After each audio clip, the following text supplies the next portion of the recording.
Assalamualaikum everyone and welcome to another edition of Mahana Weekly Wrap. I'm Zain Abbas and with me is the Chief Investment Officer of Mahana, Mubashir Zubairi. Mubashir, this week was full of surprises. मतलब इतनी सारी चीजें simultaneously हो रही थी कि कुछ समझ नहीं आ रहा and now we need you to make sense out of it all. हमारे इन्वेस्टर्स जानना चाह रहे हैं कि क्या हुआ है और क्या होने जा रहा है. But before we take your views मैं अपने इन्वेस्टर्स को थोड़ा सा रिकैप दे दूं for the month. We started January at around 174,054 points और शुरू के 26 दिन मार्केट रोज ऑल टाइम हाई रोज एक न्यू रिकॉर्ड तोड़ते हुए तकरीबन 26 जनवरी तक 191,000 पॉइंट्स पहुंच गई. 174 से 191,000 पॉइंट्स सिर्फ शुरू के 26 दिनों में, जिस 17,000 पॉइंट्स का गेन बनता है 3 हफ्तों में और तकरीबन 10% इन अ सिंगल मंथ. मतलब अगर आप मनी मार्केट के रिटर्न्स देखें या स्टेट बैंक का पॉलिसी रेट देखें तो पूरे साल का 10% बनता है और 26 जनवरी तक मार्केट ने सिर्फ 3 हफ्तों में 10% का रिटर्न दे दिया था. मगर फिर आया 29 जनवरी थर्सडे 2026 और सिर्फ 6 घंटों में जैसी एफएफसी का रिजल्ट आया मार्केट ने 6,000 पॉइंट्स यूज कर दिए.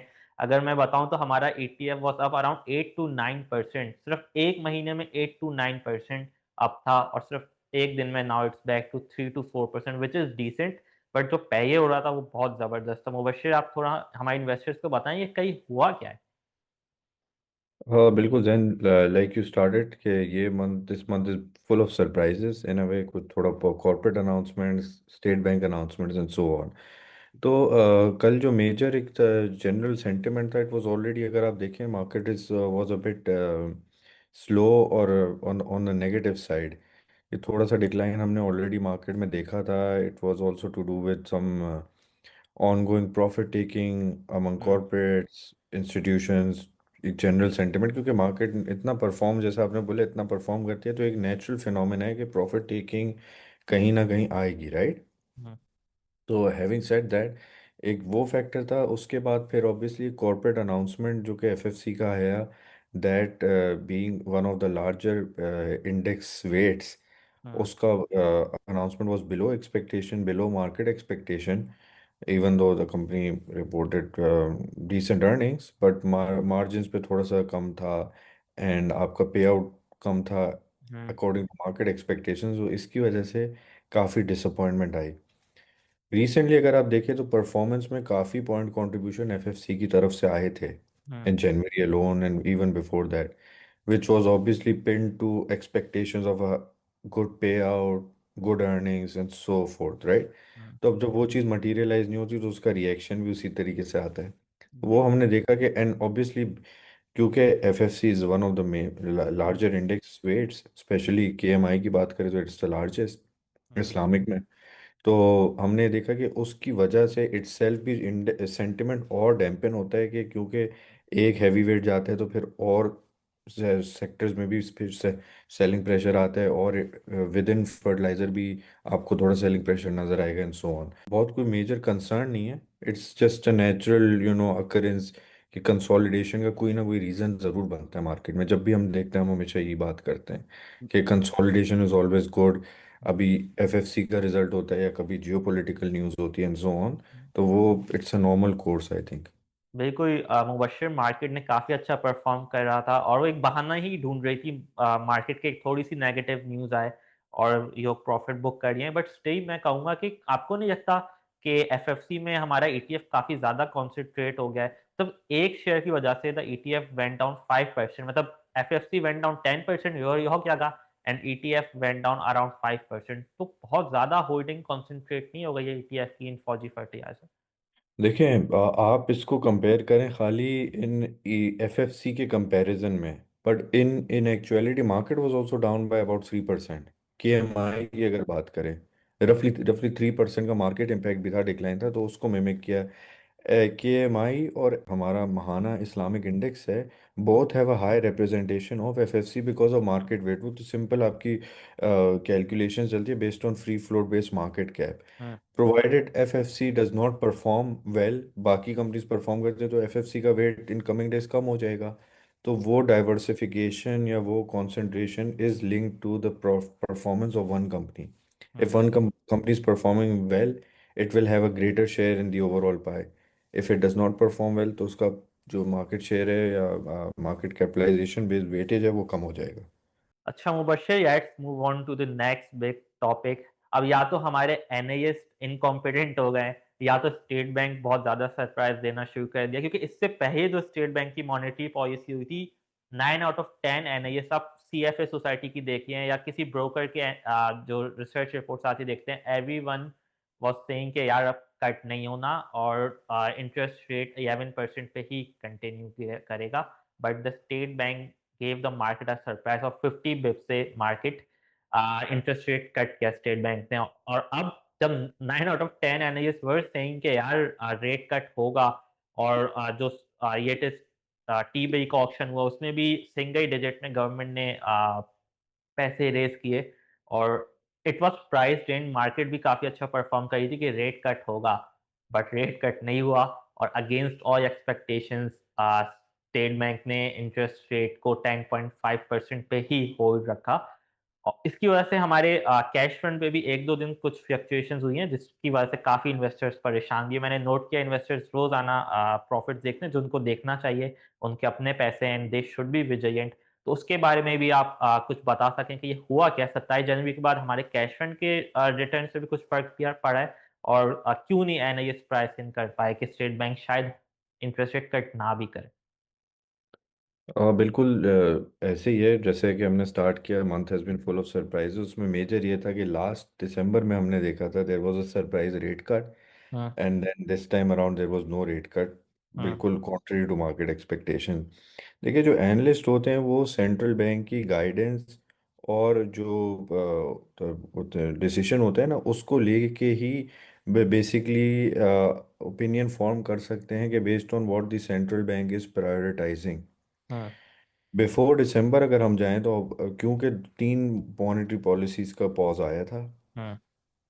तो एनालिस्ट वर एक्सपेक्टिंग कि शायद State Bank will continue as there was no major change in data points. Hmm. ठीक है, from an analyst point of hmm. View कि वो मोर और लेस चीज़ें फॉरवर्ड लुकिंग बेसिस पे वाज़ेह थी कि इन्फ्लेशन इस रेंज में रहेगी and so on so fourth. तो हम्म। क्योंकि अक्टूबर तक रेट कट नहीं किया था सेंट्रल बैंक ने, तो एक्सपेक्टेशन वाज कि दिसंबर में भी नहीं होगा। However, hmm. State Bank showed some comfort in terms of the data points and said कि हम्म। नहीं, there is room and it will cut it by 50 pips. हम्म। Taking cue from that decision, obviously market ने पूरी pricing in करके कि भाई अगर based on the same data points, obviously like I said there was not a major change in data points, तो वो data points को जब फैक्टर इन करके एनालिस्ट वर एक्सपेक्टिंग, या मनी मार्केट की ओवरऑल यील्ड्स की अगर आप मूवमेंट देखें हम्म। तो यील्ड्स बहुत रैपिडली डिक्लाइन हुई थी after the decision hmm. Of state bank in December, which hinted कि अब नेक्स्ट कट जनवरी में मोस्ट लाइकली होगा। हम्म। ठीक है, तो अब नेक्स्ट कट जनवरी में होगा उसकी एक्सपेक्टेशन थी। It it it is a good decision कि स्टेट बैंक ने कट नहीं करा, hmm. Because at the same time they have also increase the GDP growth outlook hmm. On the positive side, तो over heating of economy ना हो, थोड़ा सा hmm. Contained रहे money supply and so on. Hmm. तो इस वजह से थोड़ा सा यील्ड कर्व में हम्म। काफ़ी कह सकते हैं कि वॉलेटिलिटी देखी गई है पिछले 45 डेज में।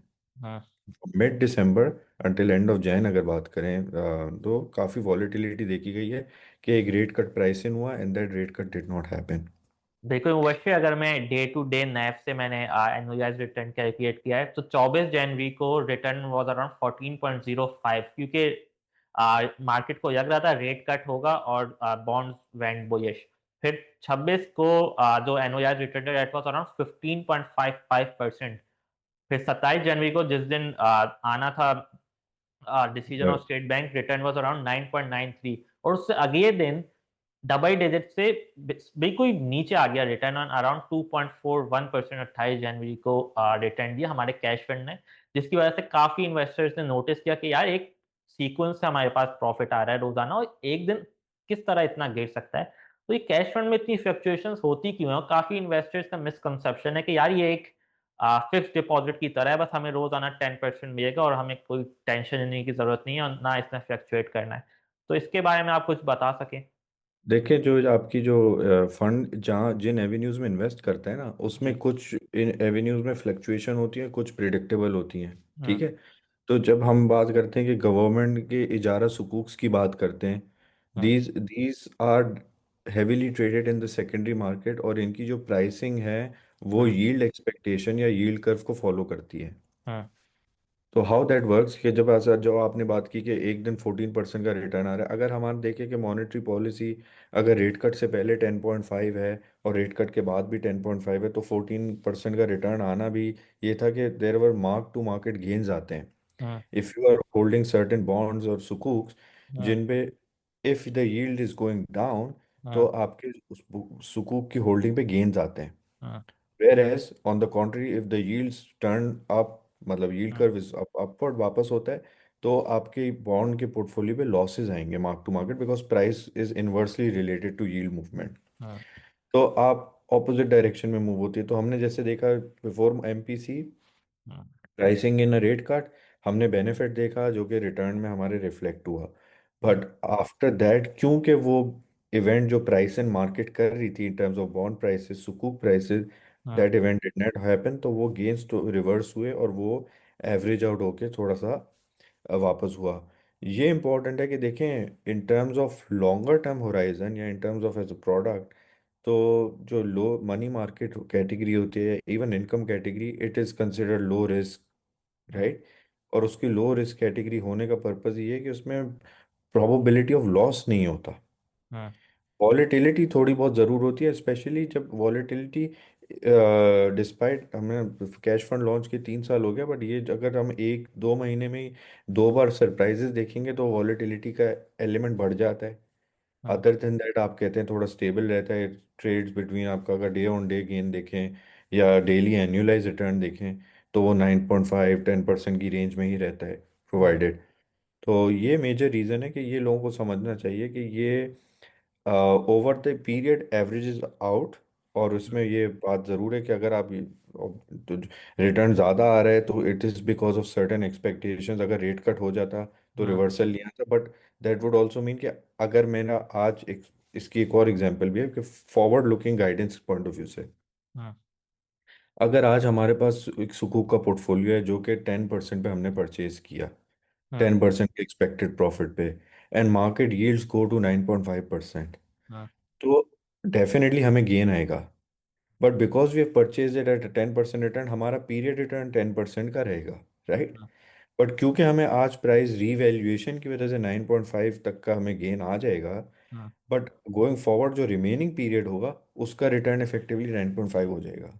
हम्म। तो जो 50 बिप्स का डिक्लाइन है वो हम गेन एक शॉर्ट पीरियड में रियलाइज करते हैं, hmm. And until maturity then are yield reduces. Hmm. तो ये भी है कि अगर हम 14-15% या due to money market gains hmm. हम रिटर्न ज़्यादा आ भी जाता है, तो it will eventually average out in the future, कि आपका okay. Yield maturity monetary policy के साथ और यील्ड्स हम्म। के साथ किस तरह रहेगा। अगर रेट कट हो जाता तो इवेंचुअली ये होता कि आपकी bond portfolio would price down, and hmm. Recurring return हमेशा जो है ना कम हो जाता, वो 9.5 हो जाता, 9 हो जाता, एंड सो। जी। देखो वर्षा, अगर मैं आपकी बातों को सम अप करूं हमारे इन्वेस्टर्स की है, तो जब स्टेट बैंक इस तरह के सरप्राइजेस देगा तो मार्क टू मार्केट लॉसेस होते हैं, but in the long term जब वो इनकम रियलाइज होती है, जब हमें इनकम रिसीव होती है from these money market instruments, तो द रिटर्न्स एवरेजेस आउट। और जो भी पॉलिसी रेट होता है गवर्नमेंट का, उसके 50 बिप्स प्लस माइनस ही आप अपना रिटर्न एक्सपेक्ट कर सकते हैं। Am I correct Bashir? अब broadly speaking yes, I would say okay. कि डिपेंड करता है, बट नेट नेट रिटर्न इतना ही होता है। जो आपका जो डेट जो रिटायरमेंट है, क्योंकि उसमें हम्म। हमारे पास डेट सब फंड भी है, हम्म। डेट सब फंड में वॉलेटिलिटी थोड़ी ज़्यादा होती है। Hmm. Difference between money market and debt is के डेट सब फंड की थोड़ी सी जो मेच्योरिटी प्रोफाइल होती है या इन्वेस्टमेंट होराइजन होता है वो थोड़ा सा लॉन्गर टर्म होता है, हम्म। या आई वुड से मीडियम टर्म होता है। कि जो आपका मनी मार्केट है ये शॉर्ट टर्म में रहता है, hmm. With maturity is not exceeding 1 year. Average maturity profile पूरे हमेशा मनी मार्केट की के या कैश फंड की सिर्फ प्लस की बात करें, रिमेन्स अंडर 90 डेज, 1 क्वार्टर। जी बिल्कुल। डेट फंड्स को इसी वजह से मीडियम रिस्क कैटेगरी में हम लोग रखते हैं, क्योंकि जो लॉन्गर टर्म होराइजन पे सिक्योरिटीज ट्रेड करी होती हैं, fixed income securities, they are more sensitive to interest rate changes by the state bank. या जो भी मार्केट में रेट चल रहा है। तो Mubashir, let's move on to the next topic, जो हमारा लास्ट टॉपिक होगा of this podcast, which is US Iran crisis. मतलब अभी ट्रम्प ने साइज शुरू थी वेनेजुएला पे अटैक किया है, और अभी पूरा अपने सारे जंगी बहरे और जंगी साजो सामान लेके अरेबियन सी पे ईरान के नेवी बॉर्डर की तरफ आ गया है। अब मुझे लगता है ये सबसे एक इम्पोर्टेंट पॉइंट होगा। मतलब आपको क्या लग रहा है? क्योंकि अगर अटैक हो जाता है ईरान पे, तो एक तो हमारे बॉर्डर पे जंग शुरू हो जाएगी, जिसका हम नुकसान पहले ही भी देख चुके हैं कि इसके क्या असरात होते हैं। दूसरा, जो क्रूड ऑयल प्राइसेस हैं, क्योंकि ईरान एक मेजर एक्सपोर्टर है to China etcetera, crude oil prices shoot up हो जाएंगी, और पाकिस्तान एक और करंट अकाउंट क्राइसिस से गुजर सकता है। तो क्या लग रहा है मुबश्शिर, क्या होने जा रहा है? और देखिए इसमें दो तीन चीज़ें कि ये जो इश्यूज हैं, specifically when we talk about US Iran tension, these go back to Trump's previous tenure. 2018 से स्टार्ट हुई थी। हाँ। बेसिकली यूएस की डिमांड ये है कि Iran gives up its nuclear capabilities and stop working on the nuclear hmm. Programme. That is something obviously Iran has resisted so far, despite कि उन पे कुछ ना कुछ सैंक्शंस भी हैं। They cannot openly export oil and so forth, right. तो इन वजूहात की वजह से मेरा ख्याल है this is going to remain an ongoing issue. But ये जो एस्केलेशन है, हाँ। इस एस्केलेशन का मेन जो रीज़न है, it is to bring them to the table, get an amicable deal out, हाँ। And full blown out war situation शायद पॉसिबल ना हो। हाँ। बट क्योंकि हम ये भी देखें कि full blown out war situation के लिए there has to be retaliation from the other side, जो कि एज वी स्पीक ईरान में इंटरनल, क्योंकि उनका थोड़ा सा पॉलिटिकल क्राइसिस, या आप कहते हैं कि the population and the masses are out on the roads protesting, तो वहाँ पे भी इश्यूज हैं। Iran has been cut off in terms of internet. तो हाँ। बिकॉज ऑफ दैट हमें लगता है कि retaliation from Iran will be limited. हाँ। डिप्लोमेटिक चैनल ज़रूर हो सकती है कि उन्होंने जो है आपके सी रूट्स को थोड़ा सा अफेक्ट करते हैं, जिसकी वजह से आपकी प्राइसेस बढ़ जाती हैं, ट्रांसपोर्टेशन एंड सो ऑन, जो हमने देखा कि ऑयल प्राइसेस पे इम्पैक्ट ज़रूर आएगा। हम्म। तो हैविंग सेड दैट, ये मेरा ख्याल है थोड़ा it it might get solve diplomatically over the course of time, but ये एस्केलेशन रहेगी। एंड इस एस्केलेशन का पर्पस ही ये है कि ये जो ऑन गोइंग रिफ्ट है इसको ख़त्म किया जाए। दूसरी बात ये रही कि ऑब्वियसली ऑयल प्राइसेस का इम्पैक्ट, क्योंकि हमने देखा कि ऑलमोस्ट $64-65 अ बैरल से it's about $69 a barrel hmm. In 1 week 10 days की अगर हम बात करें, तो 5% का अगर हम इम्पैक्ट देखें just on the overall import number, hmm. Inflation का इम्पैक्ट तो अलग आएगा। But hmm. करंट अकाउंट के नंबर से हम देखें तो that will be somewhere around साल का $750 million, $1 बिलियन तक का नंबर होगा इन टर्म्स ऑफ करंट अकाउंट का डेफिसिट, जो कि बढ़ सकता है। Again, having said that, 2 billion, $2.5 billion का हम करंट अकाउंट डेफिसिट अगर फॉर द फिस्कल ईयर देख रहे हैं, उसमें 1 बिलियन ऐड भी हो जाता है, we are still under 1% of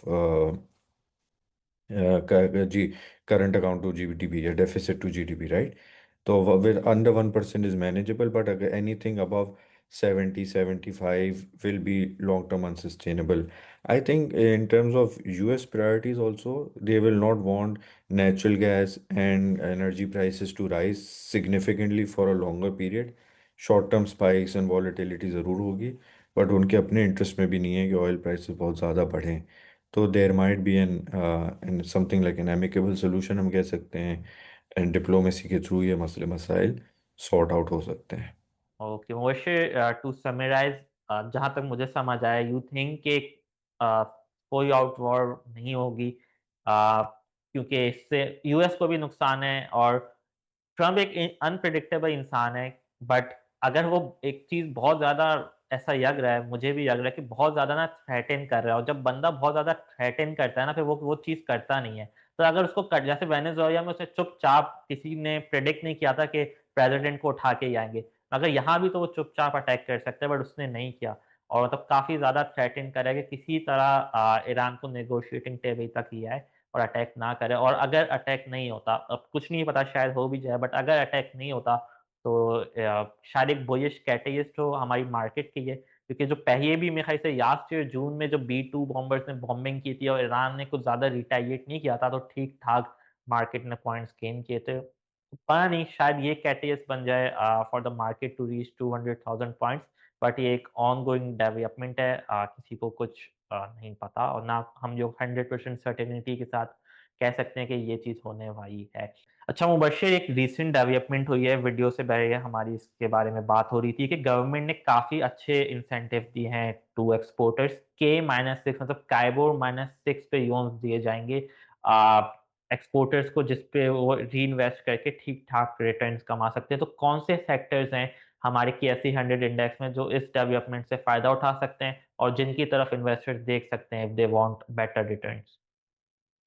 बिल्कुल ऐसे ही है। मेजर जो डेवलपमेंट है जो प्राइम मिनिस्टर ने अनाउंस की थी, वो है in terms of industrial tariff कम किया है, जो कि hmm. Across the board manufacturing sector को, ज़्यादातर जो एनर्जी इंटेंसिव कंपनीज हैं हम्म। उनको फ़ायदा होगा।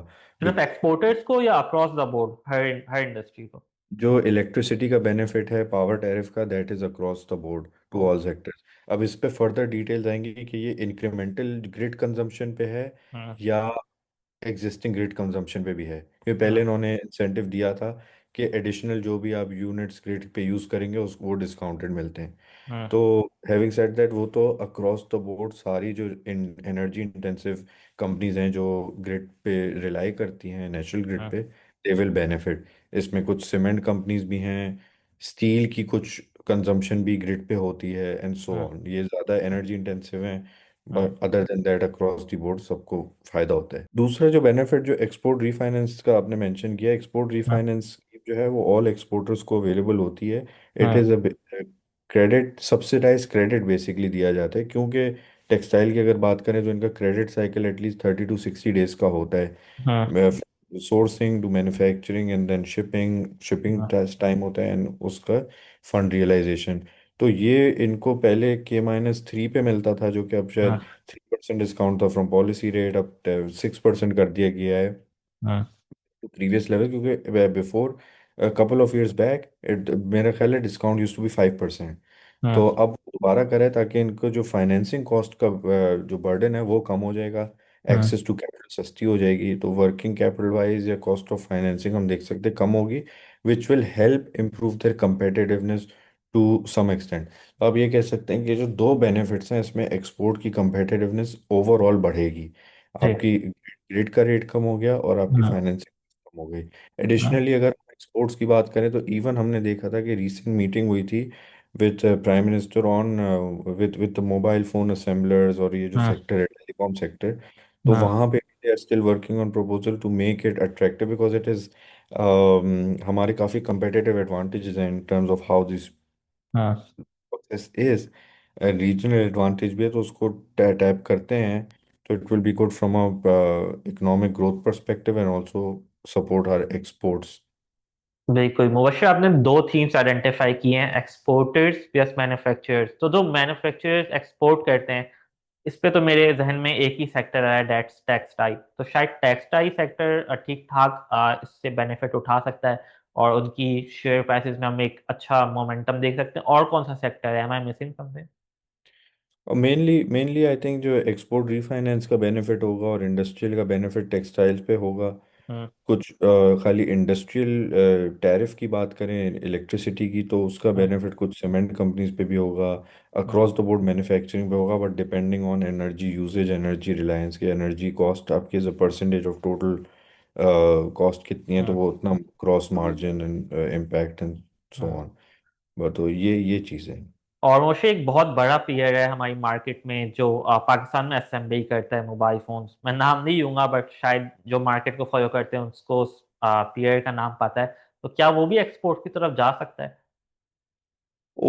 जो इंडस्ट्री की जो डिस्कशंस है वो चल रही हैं कि हम्म। एक्सपोर्ट के, मोबाइल फ़ोन एक्सपोर्ट की कोई पॉलिसी लाई जाए इंक्लूसिव, हम्म। जिसमें कुछ इंसेंटिव्स इंडस्ट्री ने मांगे हैं to hmm. Make it competitive। Hmm. अगर तो वो मिल सकते हैं, then in terms of readiness, जो हमारी डिस्कशंस हुई हैं with different companies, hmm. They are ready and they can tap the export market. But I think hmm. It will take some time कि पॉलिसी फॉर्मलाइज हो and फिर वो अपने principles के थ्रू नेगोशिएट करें कि कौन कौन सी मार्केट्स टैप कर सकते हैं। बिल्कुल, जहां तक मैंने सुना था IMF प्रोग्राम के अंदर आप इस तरह की कंसेशंस नहीं दे सकते। मगर लगता है जो डेवोस में हमारे चीफ ऑफ आर्मी स्टाफ और प्राइम मिनिस्टर गए, वहाँ शायद मुलाकात हुई है आईएमएफ की चीफ से, और कुछ कंसेशंस यही है। ये जो देखिए कंसेशंस होते हैं उनका रैशनल होना चाहिए कि हम्म। एक तो होता है कि कंसेशंस आपकी प्रोडक्टिविटी बढ़ाएं या हम्म। ग्रोथ का आउटलुक बढ़ाएं, मतलब क्या रिटर्न में आपको क्या मिल रहा है। So based on that, if there is something positive coming out of the concessions के वो नेट हम्म। नेट पॉजिटिव हो जाते हैं, तो फिर there is no harm and IMF would not have an objection to that. अच्छा चलिए Mubashir, to end this podcast, हम हर पॉडकास्ट में एक इन्वेस्टर से क्वेश्चन आंसर करते हैं। इस दफ़ा हमारे पास एक क्वेश्चन है जो मैं काफ़ी पहले भी एड्रेस कर चुके हैं, बट इस हमारे इन्वेस्टर्स काफ़ी बढ़ गए और काफ़ी लोगों को नहीं पता। तो ये ETF हर क्वार्टर डिविडेंड क्यों नहीं देता? और मतलब अगर हमें 30 कंपनीज में हमने इन्वेस्ट किया हुआ है और उनसे हमारे पास डिविडेंड आता रहता है, तो हम ये इन्वेस्टर्स पे हर क्वार्टर पास ऑन क्यों नहीं करते, और ये डिविडेंड जाता कहाँ है जो हमारे पास आता है? बहुत अच्छा रेलेवेंट सवाल है। इसके कुछ फ़ायदे भी हैं और कुछ थॉट प्रोसेस है, मैं वैसे एक्सप्लेन करता हूँ। जी। देखिए, पहले जो डिविडेंड्स कंपनीज हमें देती हैं वो हाँ। फंड में डिविडेंड आता है and that is tax exempt. ठीक है, हाँ। वो 100% दोबारा इन्वेस्ट हो जाता है right. With in the portfolio companies. हाँ। तो अगर फ्रॉम एन इन्वेस्टर परस्पेक्टिव मैं देखूँ तो it is positive for the investor कि अगर मेरे पास डिविडेंड फ्लो आउट होना शुरू हो जाए व्हेन एवरी कंपनी पेज मी, हाँ। तो मुझे 15% टैक्स डिडक्शन होगा और री इन्वेस्टमेंट होगी, राइट। हाँ। तो that causes a tax drag. हाँ। तो एक तो ये बात हो गई कि वो हम जो पूल करते हैं जो भी, अब जैसे अभी डिविडेंड्स दिसंबर रिजल्ट के साथ आना शुरू हो गए हैं, स्टार्ट हो गए हैं, एंड दे विल गेट री invested along the course of जिस तरह फंड रीबैलेंस करता है अपनी कैश पोजीशंस को। हाँ। सेकंड इम्पैक्ट ये है कि व्हेन डू वी पे डिविडेंड्स, और हम क्यों XYZ फ्रीक्वेंसी से करते हैं। आइडियली इट्स रिकमेंडेड कि फंड जो है साल में एक बार डिविडेंड दे। हाँ। रीजन बीइंग अगेन उसका जो मेन इंसेंटिव ये है कि we have thousands of investors in the ETF. Not everyone wants monthly dividend, not everyone wants quarterly dividend. तो हाँ। वो ऑप्शन जो है इन टर्म्स ऑफ प्रॉफिट को रियलाइज करने का दो तरीके से होता है, या तो डिविडेंड के थ्रू या हाँ। कैपिटल गेन आप रियलाइज कर लें। So in case anyone wants to realize the gain, they can always sell the sum of part of the ETF हाँ। and get the gain, right? But on a broader term या broader उस पे base पे देखें तो beneficial यही होता है कि क्योंकि रिक्वायरमेंट कहती है आपको साल में एक दफ़ा डिविडेंड देना ज़रूरी है, which is 90% of your income. तो हाँ। 90% ऑफ द अकाउंटिंग इनकम जो रियलाइज गेन्स बनते हैं वो हम पे आउट करते हैं, but we try to do it once in a year mainly, हाँ। ताकि अगेन उस पे भी टैक्स ड्रैग पड़ेगा। हाँ। लेट्स से कि आपको जितना हम डिविडेंड देंगे उसका 15% will go. So for investors who are specially holding it for long term, and ज़्यादातर इन्वेस्टर्स जो हैं हमारे पास ETF में आते ही लॉन्ग टर्म कैपिटल एप्रिसिएशन के लिए, वाई वुड दे वांट कि हर साल हमें डिविडेंड मिले, उस पर 15% टैक्स कटे और फिर हम री इन्वेस्ट करें।